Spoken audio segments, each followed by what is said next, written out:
যে ডিজি ছিলেন তৎকালীন, উনি আমার ক্লাস ফ্রেন্ড, মানে আমরা একই ক্লাসে পড়তাম।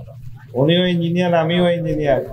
এবং এটা শুনে উনি অনেক খোঁজ গল্প করে এবং পরে এখানে 7 কোটি টাকা মঞ্জুর করে দেয়। আজকে সেই বাঁধের কাজ আপনাদের হচ্ছে নাকি?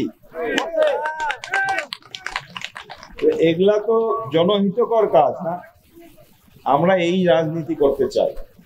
এই রাজনীতি বেগম খালেদা জিয়ার রাজনীতি, এই রাজনীতি জিয়াউর রহমান সাহেবের রাজনীতি, এবং এই রাজনীতি তারেক রহমানের রাজনীতি।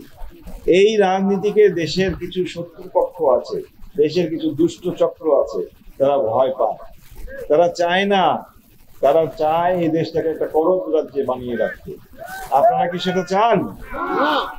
আমরা স্বাধীনভাবে কথা বলবো, স্বাধীনভাবে মত প্রকাশ করব, আমাদের যেটা প্রয়োজন সেটা করব, কিন্তু সেটাতে বাধা দিতে চাই।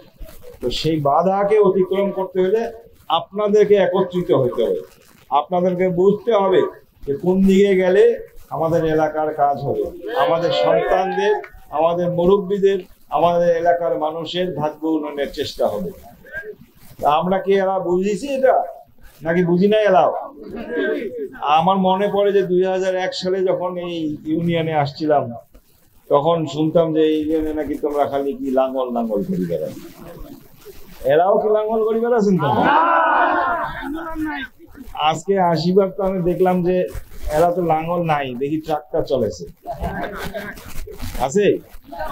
এখন তোমার মনে বা কি আছে আমি কেমন করে জানি? আপনাদের মনে কিছু আছে এখন? এলা এই সামনে কিছু লোক আছে মনে হয় জানিস।